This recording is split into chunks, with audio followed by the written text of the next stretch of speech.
Assalamualaikum warahmatullahi wabarakatuh. Halo semuanya, saya Hanifah Fairuz Susna dari kelas 103 dari SMA Negeri 7 Depok akan menjelaskan tentang ekonomi bab 6, yaitu Bank Sentral, Sistem Pembayaran, dan Alat Pembayaran.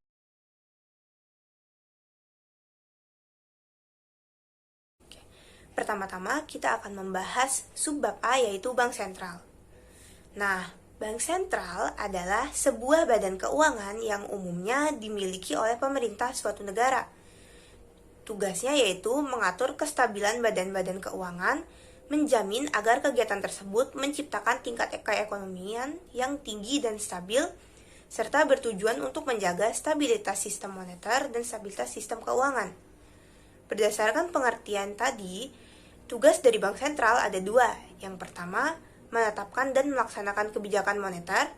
Yang kedua, mengatur dan menjaga kelancaran sistem pembayaran. Untuk melaksanakan tugasnya, Bank Sentral diberikan wewenang untuk yang pertama, menetapkan sasaran moneter dan memperhatikan sasaran laju inflasi. Dan yang kedua, melakukan pengendalian moneter dengan menggunakan operasi pasar terbuka, penetapan tingkat diskonto, cadangan wajib minimum, dan pengaturan kredit atau pembiayaan. Selanjutnya adalah subbab B, yaitu sistem pembayaran. Nah, sistem pembayaran itu adalah cara yang disepakati untuk mentransfer atau memindahkan suatu nilai antara pembeli dan penjual dalam suatu transaksi, serta memfasilitasi pertukaran barang dan jasa dalam perekonomian. Nah, dalam sistem pembayaran itu ada beberapa komponen pembentuknya. Yang pertama ada alat pembayaran yang bersifat tunai ataupun non-tunai. Yang kedua ada sistem pembayaran yang memproses instrumen pembayaran. Contohnya adalah BIRTGS. Lalu ada lembaga pemroses sistem pembayaran. Contohnya adalah Bank Indonesia yang menggunakan sistem BIRTGS, yaitu Real Time Gross Settlement System, di mana sistem ini bersifat real time dan pembayaran dilakukan per transaksi. Ada juga PT Custodian Central Efek Indonesia yang menggunakan CBEST, yaitu Central Depository and Book Entry Settlement System. Selanjutnya ada saluran pembayaran, yaitu Electronic Data Capturing, teller, ATM, dan juga melalui internet. Nah, peran sistem pembayaran dalam perekonomian itu adalah menjamin kelancaran pasar, mempengaruhi tingkat laju pertumbuhan ekonomi dan pasar, channel utama transmisi kebijakan moneter, mendorong mobilitas aliran dana, dan juga menentukan efisiensi transaksi. Oke, kita lanjut ke subbab C, yaitu peran Bank Indonesia dalam sistem pembayaran. Nah, tugas Bank Indonesia dalam sistem pembayaran nasional adalah sebagai penetap kebijakan, pengawasan, perizinan, penyelenggara sistem, pengedar alat pembayaran, serta sebagai lembaga yang berwenang untuk mencabut uang rupiah. Bank Indonesia berupaya untuk memenuhi kebutuhan uang kartal masyarakat. Uang kartal itu adalah uang yang dikeluarkan oleh pemerintah melalui Bank Sentral, dalam hal ini yaitu Bank Indonesia. Nah, sebelum mengeluarkan uang, Bank Indonesia harus mempertimbangkan tingkat pemalsuan, nilai intrinsik, masa edar, hingga komposisi uang.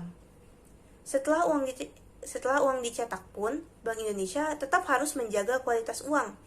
Maka dilakukan pencabutan dan pemusnahan uang yang tidak berlaku atau tidak layak untuk meminimalisir peredaran uang palsu. Selanjutnya kita akan membahas subbab D, yaitu penyelenggaraan sistem pembayaran non-tunai oleh Bank Indonesia. Jadi, dalam transaksi pembayaran non-tunai itu diselenggarakan melalui sistem BIRTGS yang bisa menyelesaikan transaksi dalam waktu seketika.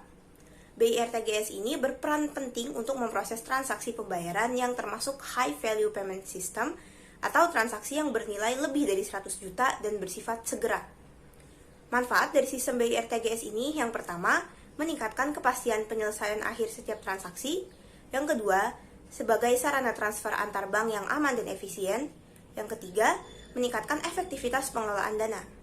Nah, dalam sistem pembayaran non-tunai ini, Bank Indonesia berperan sebagai regulator atau pembuat ketentuan, yaitu menetapkan landasan hukum serta menentukan peran dan tanggung jawab. Bank Indonesia juga berperan sebagai overseer atau pengawas, yaitu memastikan penyelenggaraan sesuai dengan CP/SIPS, monitoring dan penilaian, serta memperhatikan prinsip perlindungan konsumen. Dan yang terakhir, Bank Indonesia juga berperan sebagai operator atau penyelenggara. Nah, dalam penyelenggaraannya, Bank Indonesia itu menerapkan prinsip efisien, aman, dan andal, memastikan kepatuhan peserta, dan juga menyediakan berbagai infrastruktur dan juga pelayanan. Selanjutnya adalah subbab E, yaitu pengertian dan sejarah alat pembayaran tunai atau uang.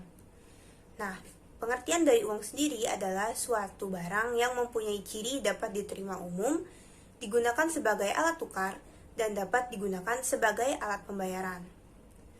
Oke, sekarang kita akan membahas sejarah munculnya uang. Uang ini dimulai dari sistem barter, yaitu pembayaran dengan komoditas barang tertentu yang merepresentasikan nilai tertentu. Nah, sistem barter ini kemudian berkembang menjadi suatu barang yang diterima secara umum sebagai alat tukar, atau disebut juga uang komoditas. Nah, uang komoditas ini, barangnya tetap memiliki nilai meskipun sedang tidak digunakan sebagai uang. Contohnya adalah garam, tembakau, merica, dan juga logam mulia. Kelemahan dari uang komoditas ini adalah tidak berlaku universal, nilainya tidak stabil, tidak dapat dibagi sesuai kebutuhan, dan juga tidak nyaman dibawa. Maka, uang komoditas ini kemudian berevolusi menjadi uang kertas dan juga uang logam sebagai alat pembayaran yang sah. Kelemahannya adalah mudah dicuri, sehingga dibuatlah cek dan juga menggunakan internet untuk mempermudah transaksi. Baik, selanjutnya kita akan membahas subbab F, yaitu fungsi, jenis, dan syarat uang, serta standar mata uang. Nah, fungsi dari uang itu bisa dibagi menjadi dua, yaitu fungsi asli sebagai alat tukar dan juga sebagai alat satuan hitung, serta fungsi turunan, yaitu sebagai ukuran pembayaran yang ditunda atau ukuran utang, alat penyimpan kekayaan, dan juga alat pengalih kekayaan. Nah, jenis-jenis uang ini dapat dikelompokkan menjadi pihak yang mengeluarkan, yaitu ada uang kartal, yaitu uang yang diedarkan oleh pemerintah dan bersifat sebagai alat pembayaran yang sah, serta uang giral, yaitu uang yang dikeluarkan oleh bank, contohnya adalah cek. Setelah itu, uang juga bisa dikelompokkan berdasarkan bahannya, yaitu uang logam dan kertas, berdasarkan negara yang mengeluarkan, yaitu dalam negeri dan juga luar negeri. Maksudnya luar negeri itu adalah uang yang beredar di suatu negara, tapi dia bukan produksi dari negara itu. Setelah itu ada juga dikelompokkan berdasarkan nilai uang, yaitu yang nilai uangnya penuh, maksudnya adalah nilai bahan sama dengan nominalnya, contohnya adalah standar emas, dan juga nilai tidak penuh, yaitu uang yang nilai bahannya tidak sama dengan nilai nominalnya. Syarat dari uang adalah mudah dibawa, tahan lama, nilainya dapat dipecah, dan nilainya stabil. Nah, standar dari mata uang ini dibagi menjadi dua, yaitu standar logam dan juga standar kertas. Pada standar logam dibagi lagi menjadi sistem standar tunggal, yaitu sistem yang menggunakan satu jenis uang, logam sebagai mata uangnya, sistem standar kembar yang menggunakan dua jenis logam, yaitu emas dan perak, juga sistem standar pincang, di mana emas adalah standar mata uangnya, tetapi uang logam atau perak juga masih beredar. Setelah itu ada juga standar kertas, yaitu apabila uang kertas beredar tidak terbatas, tidak dijamin, dan tidak bisa ditukar dengan emas. Selanjutnya untuk subbab G, unsur pengaman rupiah. Salah satu syarat dari uang adalah tidak mudah dipalsukan.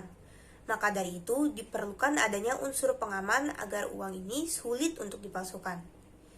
Nah, unsur pengaman rupiah itu ada dua bentuk. Yang pertama adalah terbuka, yaitu overt security features, di mana pendeteksian dapat dilakukan dengan mata telanjang, perabaan tangan, dan juga peralatan sederhana seperti lampu UV dan kaca pembesar.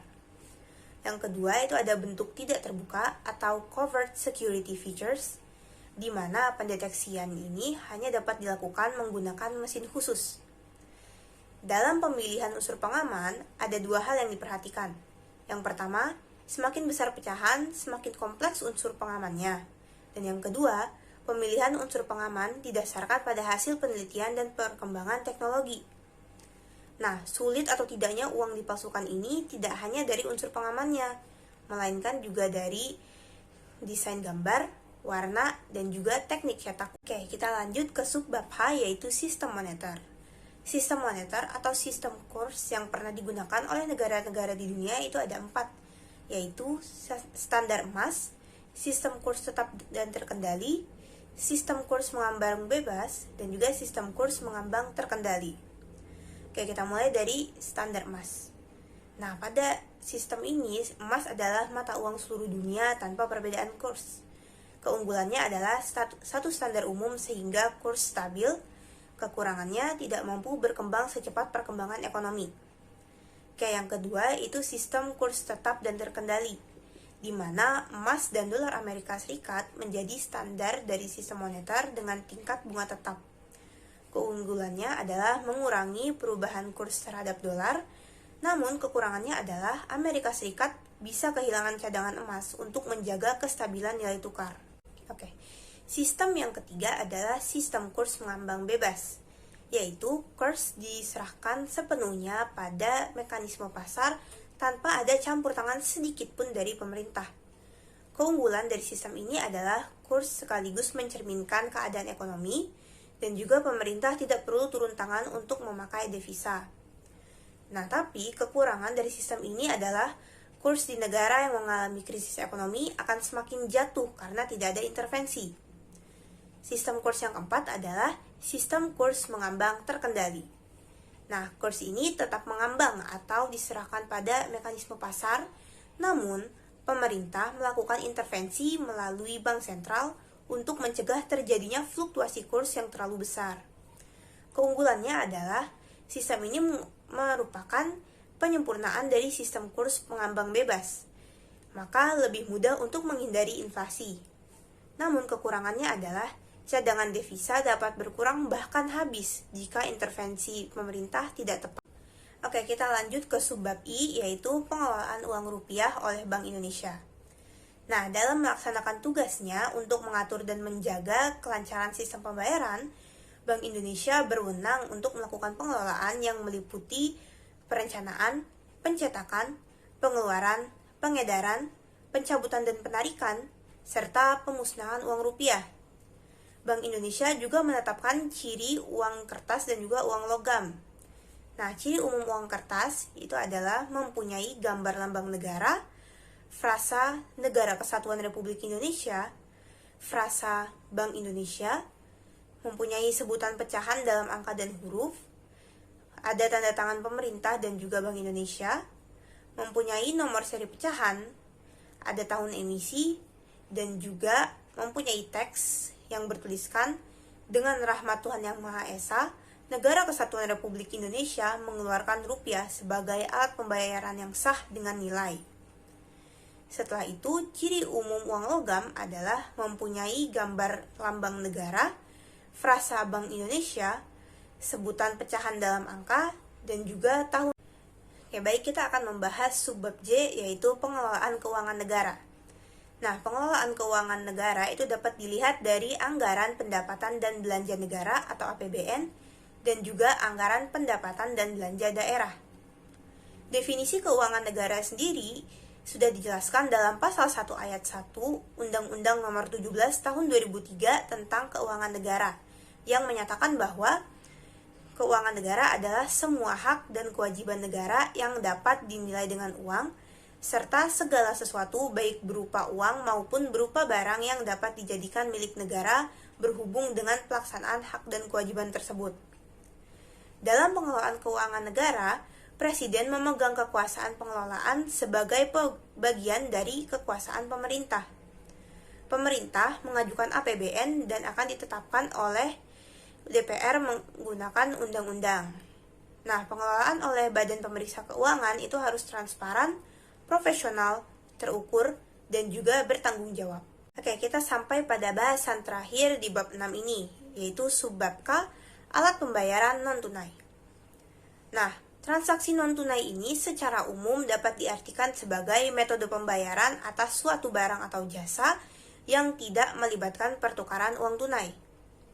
Dalam transaksi non-tunai, arus prosesnya itu bisa dipisah menjadi dua, yaitu aliran instrumen fisik dan juga aliran dana. Selain itu, dapat dipisah juga menjadi kredit transfer dan juga debit transfer. Nah, jenis media pembayaran non-tunai itu ada 3. Yang pertama adalah media pembayaran berbasis kertas. Contohnya adalah cek, perintah pembayaran tulis tangan, dan juga nota. Yang kedua yaitu media pembayaran berbasis elektronik. Contohnya instruksi antar bank tanpa kertas seperti e-banking. Dan yang ketiga adalah media pembayaran berbasis kartu. Contohnya pembayaran konsumen di titik penjualan seperti kartu debit. Baik, selesai juga pembahasan kita mengenai materi ekonomi kelas 10 bab 6, yaitu Bank Sentral, Sistem Pembayaran, dan Alat Pembayaran. Semoga video ini dapat membantu untuk mempelajari materi ini. Mohon maaf apabila ada salah kata. Terima kasih telah menonton.